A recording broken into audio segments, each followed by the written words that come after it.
नमस्कार दोस्तों, crescent education classes में आप सभी का स्वागत है। उम्मीद करते हैं आप सभी लोग स्वस्थ हैं। दोस्तों, हमारे द्वारा विशेष सीरीज चलाई जा रही है उत्तराखंड प्रवक्ता स्क्रीनिंग 2025 को ध्यान में रखकर। यहाँ पर दोस्तों हम आपको टीचिंग एप्टीट्यूड के महत्वपूर्ण टॉपिक्स करवा रहे हैं। इसके अलावा टीचिंग एप्टीट्यूड के मॉडल पेपर भी आपको प्रोवाइड करवा रहे हैं। इससे पहले भी दोस्तों हमने काफ़ी मॉडल पेपर आपको प्रोवाइड करवाए हैं। अगर आपने वो क्लासेस नहीं देखी तो जरूर देखिएगा दोस्तों। आपका सेल्फ इवैल्यूएशन के लिए काफ़ी इंपॉर्टेंट होते हैं दोस्तों ये सभी के सभी मॉडल पेपर। तो आज भी दोस्तों हम आपके लिए एक और मॉडल पेपर लेकर आए हैं। इसमें कुल मिला के दोस्तों 25 प्रश्न होने वाले हैं। बहुत ही महत्वपूर्ण रहेंगे दोस्तों ये आगामी एग्जाम के दृष्टिकोण से। इसके अलावा दोस्तों एक बहुत इंपॉर्टेंट दोस्तों खबर है कि हमारे द्वारा दोस्तों एक नया बैच लॉन्च किया जा रहा है जो कि संपूर्ण उत्तराखंड प्रवक्ता स्क्रीनिंग के सिलेबस पर दोस्तों आधारित है। ये आपका 10 दिसंबर से दोस्तों स्टार्ट हो रहा है। अगर आप इस बैच में दोस्तों एनरोल होना चाहते हैं तो तुरंत हमारी official application crescent education classes को तुरंत दोस्तों डाउनलोड कर लीजिए। 10 दिसंबर तक दोस्तों इसमें विशेष ऑफर भी दोस्तों चल रहे हैं, जैसे कि 50 जो स्टूडेंट है फर्स्ट एनरोलमेंट में उनको स्पेशल दोस्तों डिस्काउंट दिया जाएगा। तो जल्दी से दोस्तों एनरोल हो जाइए। और ये जो ऑफर है दोस्तों आपका 10 दिसंबर तक ही वैलिड रहेगा। एक कूपन दोस्तों आपको मिलेगा जहां पर आप उस कूपन को अप्लाई करके इसमें दोस्तों आप छूट प्राप्त कर सकते हैं। तो जल्दी से दोस्तों इसको ज्वाइन कर लीजिए। लिंक दोस्तों इस हमने ऐप का इस वीडियो के डिस्क्रिप्शन बॉक्स में डाल दिया है। इसके अलावा टेलीग्राम चैनल को भी तुरंत ज्वाइन कर लीजिए। लिंक अबाउट सेक्शन में दोस्तों दिया गया है। वहां पर आपको कई सारे एमसीक्यू देखने को मिलेंगे। हमारी डे टू डे क्लासेस की अपडेट्स दोस्तों देखने को मिलेगी। तो चलिए दोस्तों आज की क्लास को स्टार्ट करेंगे। आज हम करेंगे टीचिंग एप्टीट्यूड का एक महत्वपूर्ण मॉडल पेपर। तो दोस्तों आज का पहला क्वेश्चन है, राष्ट्रीय ज्ञान आयोग ने अपनी सिफारिशें कितने किस्तों में प्रस्तुत करी? In how many instalment did the national knowledge commission submit its recommendations? बहुत अच्छा प्रश्न है दोस्तों। 3 किस्तों में 3 इंस्टॉलमेंट्स, 4 किस्तों में 4 इंस्टॉलमेंट, 5 किस्तों में या फिर 6 किस्तों में यानी कि 6 इंस्टॉलमेंट। तो राइट आंसर दोस्तों हो जाएगा ऑप्शन नंबर बी 4 इंस्टॉलमेंट में, यानी कि 4 किस्तों में दोस्तों इन्होंने अपनी सिफारिशें प्रस्तुत करी थी। नेशनल नॉलेज कमीशन दोस्तों इसका गठन हुआ था 13 जून 2005 को और इसके जो अध्यक्ष थे वो थे श्री सैम पैत्रोदा। इसको दोस्तों आप ध्यान रखेंगे, ये बहुत बार ये प्रश्न पूछा जाता है। इसके बाद दोस्तों जब इसका गठन हुआ 13 जून 2005 को, तो फिर दोस्तों इन्होंने अपनी जितनी सिफारिशें थी तो इन्होंने किस इंस्टॉलमेंट में दोस्तों उसको प्रस्तुत किया। जैसे कि पहली जो किस्त इन्होंने दी, यानी कि पहली जो सिफारिशें थी वो इन्होंने 2006 में दी, फिर अगली 2007 में, फिर अगली 2008 में एंड देन उसके बाद 2009 में। तो इस तरह से दोस्तों इन्होंने जो अपनी सिफारिशें हैं वो 4 किस्तों में प्रस्तुत करी थी। अगला प्रश्न देखेंगे दोस्तों, शिक्षा का प्रबंध यानी कि द मैनेजमेंट ऑफ एजुकेशन राष्ट्रीय शिक्षा नीति 1986 के दस्तावेज में किस भाग में दोस्तों उल्लिखित है? Management of education is mention in which part of the document of national education policy 1986? 10वें भाग में, 8वें भाग में, 5वें भाग में या फिर 6ठे भाग में? तो इसका राइट आंसर हो जाएगा दोस्तों 10वें भाग में। 10वें भाग में हमने दोस्तों इससे पहले आपको क्लास करवाई थी नेशनल एजुकेशन पॉलिसी की 1986।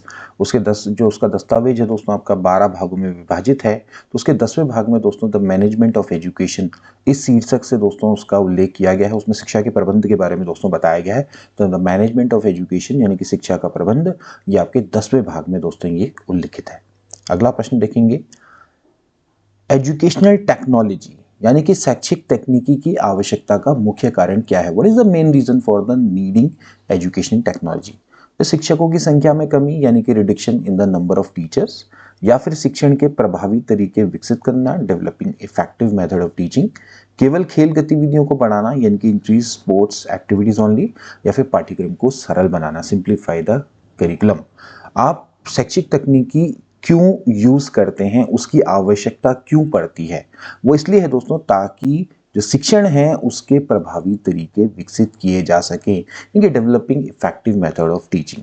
बेसिकली एजुकेशन में दोस्तों जो टेक्नोलॉजी का प्रयोग है दोस्तों उसी को ही हम शैक्षिक तकनीकी बोलते हैं। आज के ज़माने में हम दोस्तों एजुकेशन में कई तरह की दोस्तों टेक्नोलॉजी का प्रयोग कर रहे हैं, यानी कि जो परंपरागत शिक्षण सहायक सामग्री है उससे आगे जाके हम आधुनिक शिक्षण सहायक सामग्री का प्रयोग कर रहे हैं। हम प्रोजेक्टर का प्रयोग करते हैं OHP का प्रयोग करते हैं। इसके अलावा आज के समय में टेल बोर्ड का यूज़ करते हैं, इंटरेक्टिव फ्लैट पैनल का यूज़ करते हैं। टेक्नोलॉजी का दोस्तों हम यूज़ कर रहे हैं। क्यों कर रहे हैं? ताकि दोस्तों हम डेवलप कर सकें इफेक्टिव मेथड ऑफ टीचिंग, शिक्षण को प्रभावी तरीके से डेवलप कर सके। तो यही इसका मेन रीज़न है। अगला देखेंगे, निम्नलिखित में से कौन सा एक परंपरागत शिक्षण सहायक सामग्री का उदाहरण नहीं है, यानी विच of the following is not an example of traditional teaching ads. जो पहले दोस्तों यूज किए जाते थे, पहले जो शिक्षण सहायक सामग्री यूज की जाती है। शिक्षण सहायक सामग्री का अर्थ क्या है? बहुत आसान है, यानी कि शिक्षण के दौरान जो शिक्षक है जिस सहायक सामग्री का यूज करता है या जिस सामग्री की सहायता से जो पठन पाठन का कार्य उसको आगे बढ़ाता है, उसको हम शिक्षण सहायक सामग्री बोलते हैं। तो यहाँ पर ब्लैक बोर्ड है, पाठ्य पुस्तकें हैं, फ्लैश कार्ड है या फिर व्हाइट बोर्ड है। तो राइट आंसर दोस्तों क्या हो जाएगा? ऑप्शन नंबर डी, क्योंकि पहले व्हाइट बोर्ड नहीं चलता था, उसके कंपैरिजन में देखा जाए तो ब्लैक बोर्ड, पाठ्य पुस्तकें, फ्लैश कार्ड ये आपकी ओल्ड या ट्रेडिशनल टीचिंग एड्स हैं। तो white board is a right answer, so D option will be right. अगला देखेंगे, एनसीईआरटी के वर्तमान में कितने क्षेत्रीय कालें हैं? देखिए हमने दोस्तों आपको एनसीईआरटी भी अभी हाल में दोस्तों ये क्लासेस करवाई हैं। अगर आपने वो क्लासेस देखी हैं तो आप तुरंत दोस्तों इसका आंसर दे देंगे। तो एनसीईआरटी के वर्तमान में कितने क्षेत्रीय कालें हैं? 15, 18, 26 या फिर 17। So how many regional office does NCERT at present? तो राइट आंसर दोस्तों क्या हो जाएगा? राइट आंसर हो जाएगा ऑप्शन नंबर डी, 17 दोस्तों इसके क्षेत्रीय कार्यालय हैं। इसमें एक चीज़ दोस्तों ध्यान में रखने वाली बात है कि कई लोग जो रीजनल ऑफिसेज हैं, इनको जो रीजनल इंस्टीट्यूट ऑफ एजुकेशन है, जो कि आपके एनसीईआरटी के RIEs हैं, इनसे कंपेयर कर लेते हैं। ये रीजनल इंस्टीट्यूट ऑफ एजुकेशन हैं RIEs, ये दोस्तों इनके कुल मिला के 5 है। ठीक है, इसको ध्यान में रखेंगे। जो 5वें नंबर का है वो आपका नॉर्थ ईस्ट का है, तो उसको MERIE करके बोला जाता है। तो RIE बेसिकली इनके पहले कितने थे? 4 थे। फिर नॉर्थ ईस्ट के लिए दोस्तों इन्होंने यहाँ पर एक और खोला जो कि शिलोंग में अवस्थित है। ठीक है, ध्यान रखेंगे। तो अगर मैं पूछूंगा कि भैया इनके कितने क्षेत्रीय शिक्षा संस्थान है, ठीक है, तो वो कितने हैं? रीजनल इंस्टीट्यूट ऑफ एजुकेशन वो आपके 5 हैं। ठीक है ना, तो ध्यान रखेंगे। ये कहाँ कहाँ पर है दोस्तों? आपके अजमेर में। ठीक है, RIE Ajmer, RIE Bhopal, RIE Bhubaneswar and RIE Mysore. ये ध्यान रखेंगे, ये 4 है। इसके अलावा एक है RIE या NERIA शिलोंग। 1 2 3 4 5। ठीक है, अगला क्वेश्चन देखेंगे, शैक्षिक तकनीकी का मुख्य उद्देश्य क्या है? What is the main objective of educational technology? छात्रों को केवल खेल सिखाना, teaching game to students only, शिक्षा के अनुभव को बेहतर बनाना, इनहेंसिंग द एजुकेशनल एक्सपीरियंस, केवल कंप्यूटर का उपयोग करना, यूजिंग कंप्यूटर ओनली, या फिर शैक्षणिक सामग्री को संपल बनाना। तो बेसिकली अभी हमने देखा भाई शैक्षिक तकनीकी यानी कि शिक्षा में तकनीकी का प्रयोग, और वो तकनीकी का प्रयोग क्यों कर रहे हैं? ताकि हम शिक्षण को प्रभावशाली बना सकें, जो एक्सपीरियंस है एजुकेशन का वो इनहेंस कर सके। ठीक है, so enhancing the educational experience. So B option क्या हो जाएगा दोस्तों? करेक्ट हो जाएगा। ओके, अगला देखेंगे, राष्ट्रीय शिक्षा नीति 1986 का मुख्य उद्देश्य क्या था? What is the main objective of national education policy? क्या था दोस्तों? तकनीकी शिक्षा को बढ़ावा देना, प्रोमोटिंग टेक्निकल एजुकेशन, शिक्षा की गुणवत्ता में सुधार करना, improving the quality of education, केवल प्राथमिक शिक्षा पर ध्यान केंद्रित करना यानी कि focusing only the primary education, या फिर शिक्षा का निजीकरण करना। तो इसका राइट ऑप्शन दोस्तों क्या हो जाएगा? ऑप्शन नंबर बी दोस्तों क्या हो जाएगा? इसका राइट हो जाएगा। ध्यान रखेंगे दोस्तों कि शिक्षा की गुणवत्ता में सुधार करना ही राष्ट्रीय शिक्षा नीति 1986 का मुख्य उद्देश्य था। पहली शिक्षा नीति दोस्तों कब आई थी? 1968 में आई थी। इसको ध्यान में रखेंगे, जब कोठारी आयोग जो कि 1964-66 में आया था, 64 में हुआ था, फिर 66 में रिपोर्ट दी थी। तो उसकी संस्तुतियों के क्रम में ही दोस्तों 1968 में पहली राष्ट्रीय शिक्षा नीति 1968 में दोस्तों बनी थी।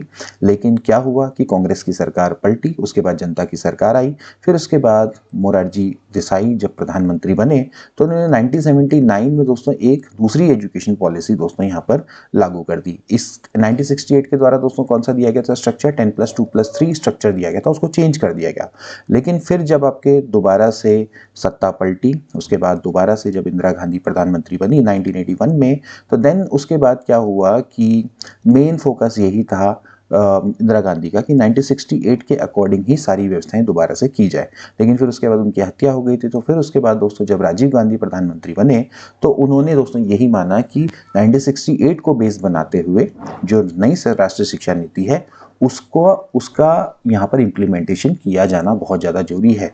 एंड देन उसके बाद 1986 में दोस्तों आपकी क्या हुई, नई राष्ट्रीय शिक्षा नीति दोस्तों बनी थी। अभी जो राष्ट्रीय शिक्षा नीति है इस पर देखा जाए तो पूरा प्रभाव 1968 का ही है, लेकिन इसका जो मेन एम था दोस्तों वही था कि शिक्षा की गुणवत्ता में सुधार करना, improving the quality of education. क्योंकि उस समय पे राजीव गांधी का यही मानना था कि जो हमारी अभी जो शिक्षा प्रणाली है वो देश की मांगों के अनुरूप नहीं है, तो इसमें इंप्रूवमेंट की आवश्यकता है, इसमें क्वालिटी में सुधार करने की आवश्यकता है। तो बी ऑप्शन इसका क्या हो जाएगा, राइट हो जाएगा। अगला देखेंगे, आधुनिक शिक्षा प्रणाली का मुख्य लक्ष्य क्या है? What is the main M of modern education system? देखिए दोस्तों, आप इन जो क्वेश्चन है ना, इनको तो आप अपने जो आपको लगता है इनर जो फीलिंग है या इनर आपको लगता है कि ये आंसर इसका सही होना चाहिए, इससे भी दोस्तों आप इसको कर सकते हैं। इसमें कोई रटा रटाया ज्ञान नहीं होता है, कुछ चीज़ें आपको रटनी पड़ती है, लेकिन मोस्टली बहुत सारी चीज़ें हैं जो कि आपके एप्टीट्यूड से निकल कर आती है, इसी को हम एप्टीट्यूड बोलते हैं दोस्तों। तो यही चीज़ को आपने थोड़ा सा समझना है, यही चीज़ सीखनी, जितना आप प्रैक्टिस करेंगे उतना आपका होते चली जाएगी अच्छी। केवल परीक्षा में अच्छे अंक प्राप्त करना, only getting good marks in the examination, छात्रों के संज्ञानात्मक और सामाजिक विकास को बढ़ावा देना है, पाठ्यक्रम को संकुचित करना है, या फिर छात्रों को संगठित करना है। देखिए negative statement, negative statement, negative, तो ये आपका क्या है, positive. So B option is right. Okay, यानी कि promoting cognitive and social development of students. अगला देखेंगे, शिक्षा का अधिकार अधिनियम दोस्तों कब पारित किया गया? When the right of education act is pass.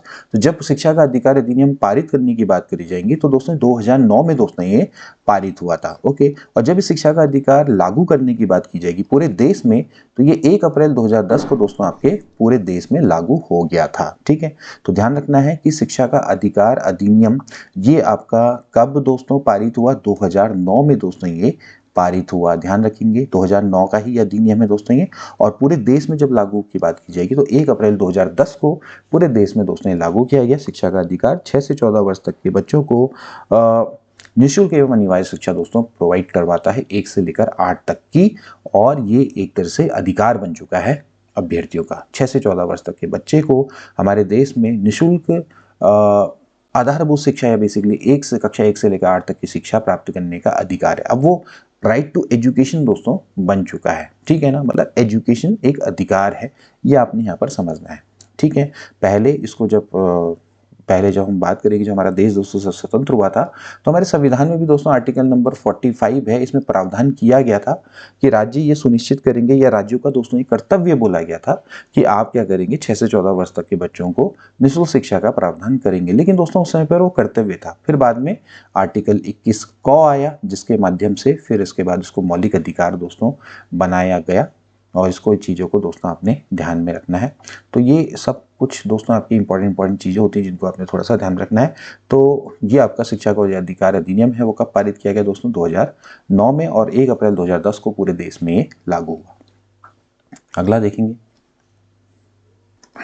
नैतिक मूल्य किससे संबंधित होते हैं? Moral values are related to सामाजिक संबंधों से, सोशल रिलेशन, आर्थिक लेन देन यानी कि इकोनॉमिक ट्रांजैक्शन, सही और गलत के सिद्धांत यानी कि principle of right and wrong, या फिर सांस्कृतिक परंपराएं या फिर कल्चर ट्रेडिशन। हमारी जो नैतिक मूल्य यानी कि मोरल वैल्यूज किससे दोस्तों संबंधित होते हैं? तो इसका राइट ऑप्शन हो जाएगा दोस्तों सही और गलत का सिद्धांत। ओके, जब भी हम दोस्तों बात करते हैं नैतिक मूल्य की, तो क्या सही है क्या गलत है, तो सही और गलत को पहचानने का सिद्धांत है, सही और गलत के सिद्धांत है principle of right and wrong. इससे हमारे दोस्तों जो नैतिक मूल्य यानी कि मोरल वैल्यूज हैं वो इससे दोस्तों संबंधित होती हैं। अगला देखेंगे, राष्ट्रीय शिक्षा आयोग प्रतिवेदन का शीर्षक क्या था? What is the title of national education commission report यानी कि कोठारी आयोग?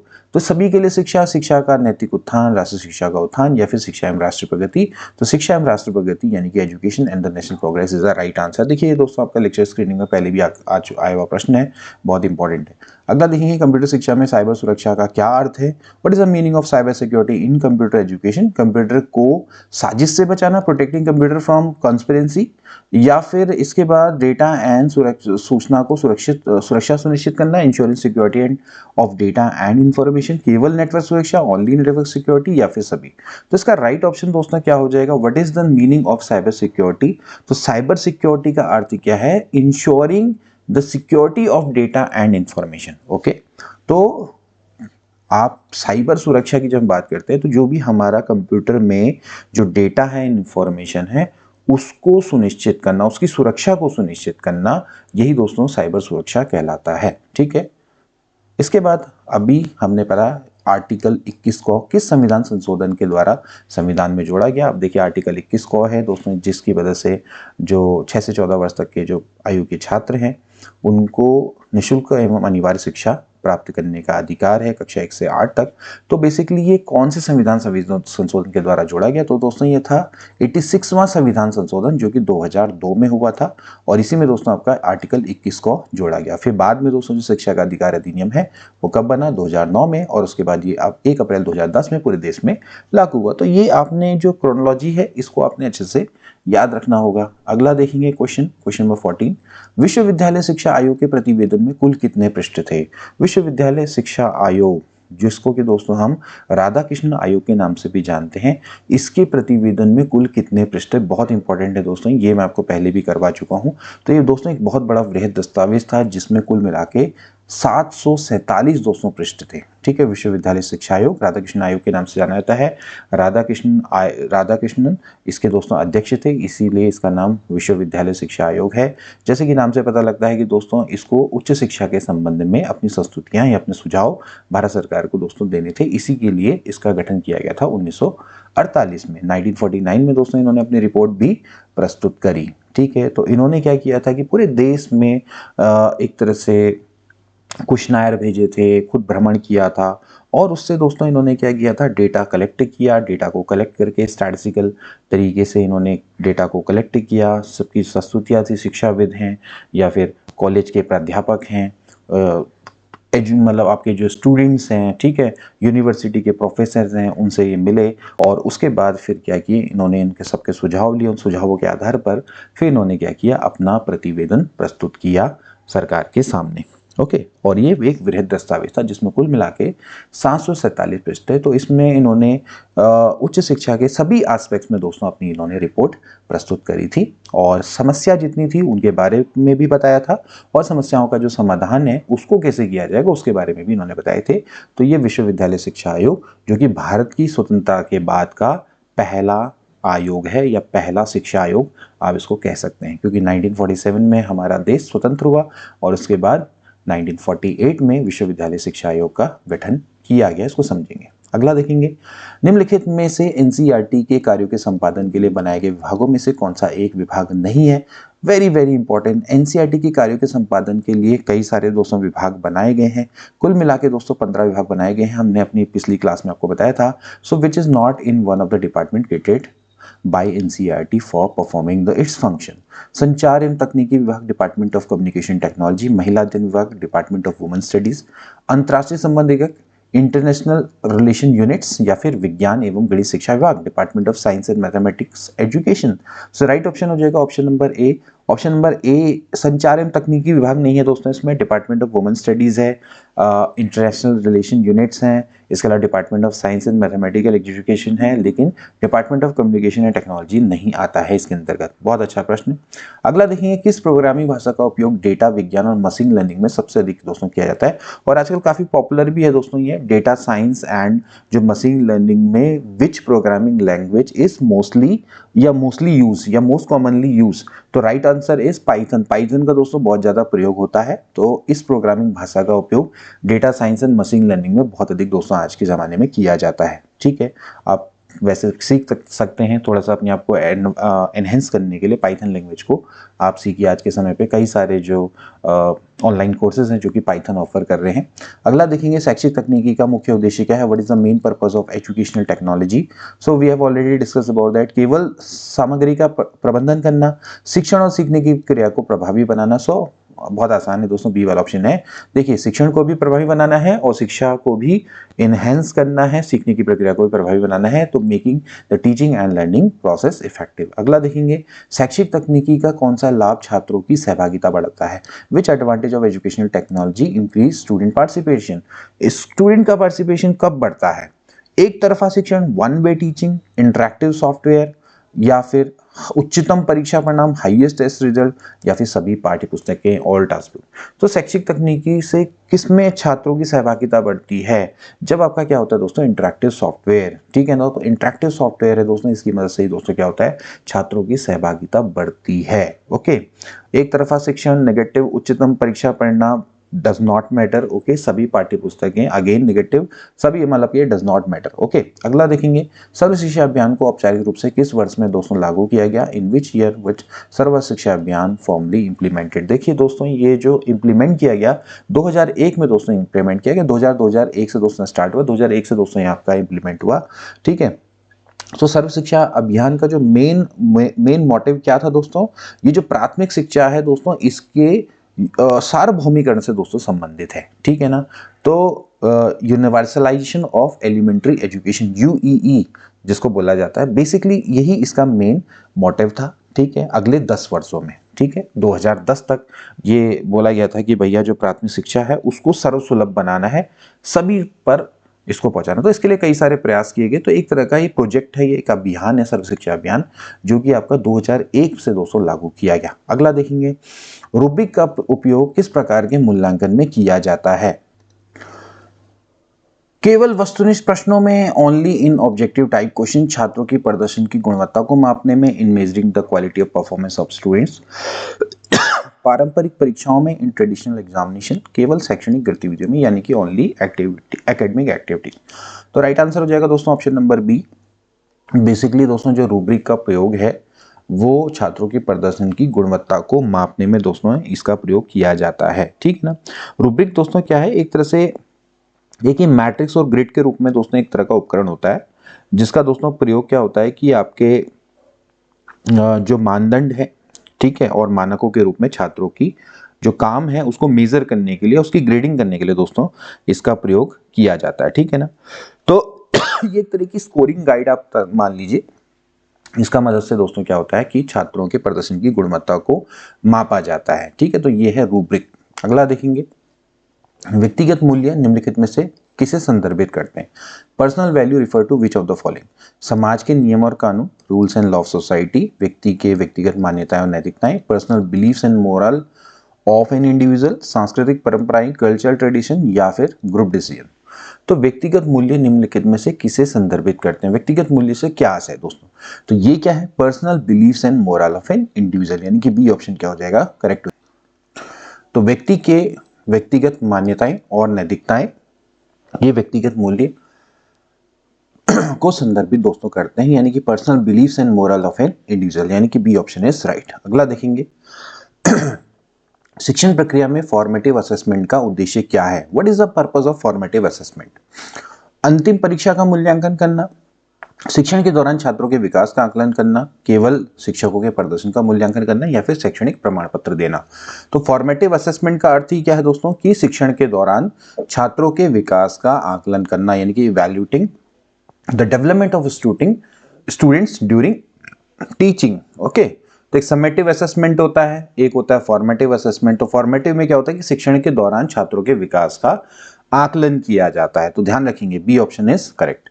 अगला देखेंगे, कक्षा में अनुशासन बनाए रखने के लिए बड़ा आसान सा प्रश्न है, to maintain discipline in the class, अनुशासनहीनता के कार्य के लिए छात्रों को कड़ी सजा दी जानी चाहिए, शिक्षक को अपने शिक्षण को रोचक बनाने का प्रयास करना चाहिए, गैर उपस्थित छात्रों को कक्षा से बाहर कर देना चाहिए, अनुशासनहीन छात्रों के माता पिता को सूचित किया जाना चाहिए, a student should be given strict punishment for the act of the indiscipline, teacher should try to make their teaching interesting, non attendance student should be expelled from the class, या फिर parent of indiscipline student should be inform. तो right answer क्या हो जाएगा दोस्तों? कि शिक्षक को अपने शिक्षण को रोचक बनाने का प्रयास करना चाहिए, टीचर को अपने टीचिंग को इंटरेस्टिंग बनाना चाहिए।